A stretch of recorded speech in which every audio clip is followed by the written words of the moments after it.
You are 6 years old, and you are already exhausted. Not because you have been playing all day in the dirt, but because someone else's childhood is already resting on your shoulders, strapped tightly to your back, is a crying infant. Your feet are bruised.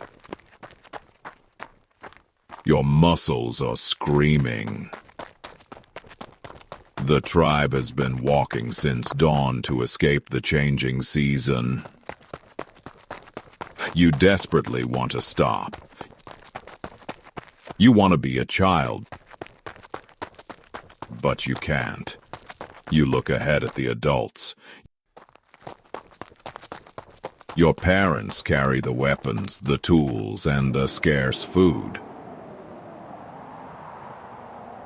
They do not look back at you. They expect you to keep up. They expect you to keep the baby quiet. You were born first. In every fairy tale, every historical drama, and every royal bloodline, being born first makes you the lucky one. The heir, the favorite, the one wearing the crown. But as the straps dig deeper into your small shoulders, you realize a chilling truth. You did not inherit a crown. You inherited a burden. So what actually happened to the firstborn children of the ancient world? We are going to tear apart one of the greatest myths in human family dynamics. Because if you have ever felt like the responsible one in your family, long before you ever felt like the favorite one,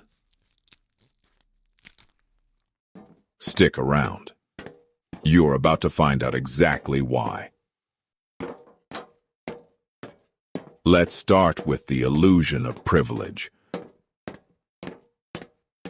We assume the first child gets the most attention, the most resources, and the easiest path.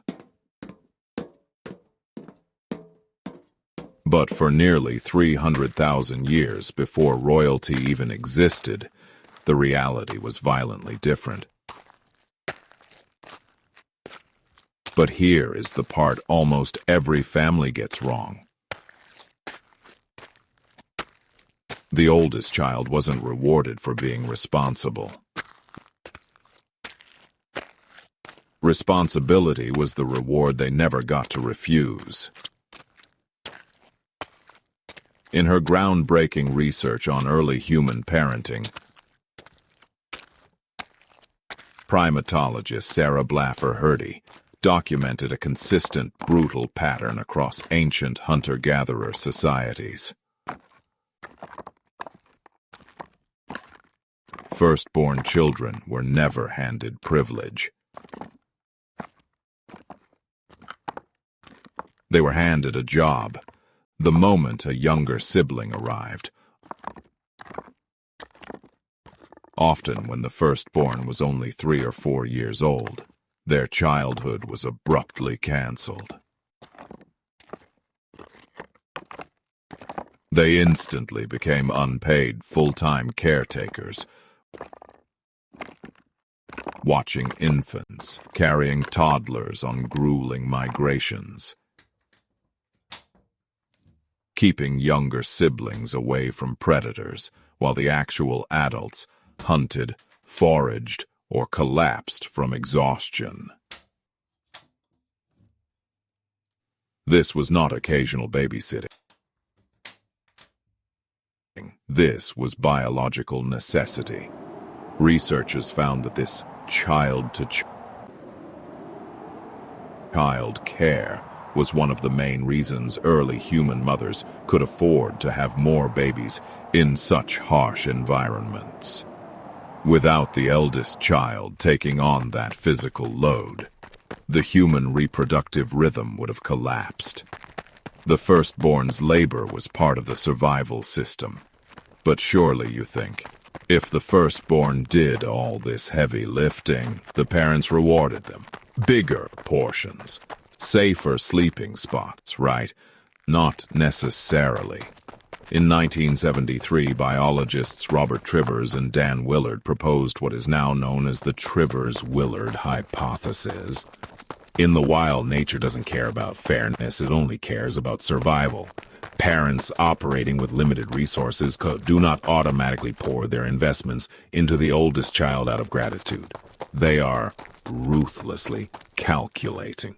They invest where the odds of survival and future reproduction look best at that exact moment. If a younger sibling was born healthier, or arrived in a better season, or simply needed less to survive, parental attention and resources would instantly shift to the younger child, quickly and without apology. Being born first bought you massive responsibility on day one, but it bought you zero guaranteed returns. But here is the twist almost everyone gets wrong. The crown wasn't ancient, it was invented. Anthropologist Jack Goody traced the origin of this myth. The automatic inheritance of wealth by the eldest child, a system formerly called primogeniture, is entirely artificial. It is a product of agriculture. It was invented roughly 10,000 years ago, when humans stopped walking and started building fences, when they created farmland that could be owned, and bred livestock that could be counted. For nearly 300,000 years before that, in mobile hunter-gatherer groups, there was no private property to reserve for anyone. The tribe shared what it had, and kept moving.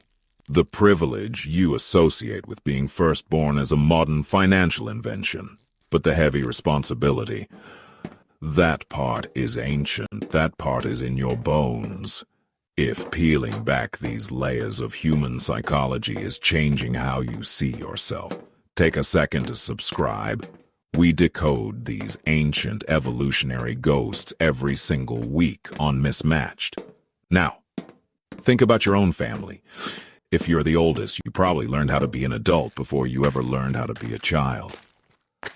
Maybe you became the easy child, the one who never asked for much because everyone else's problems always came first.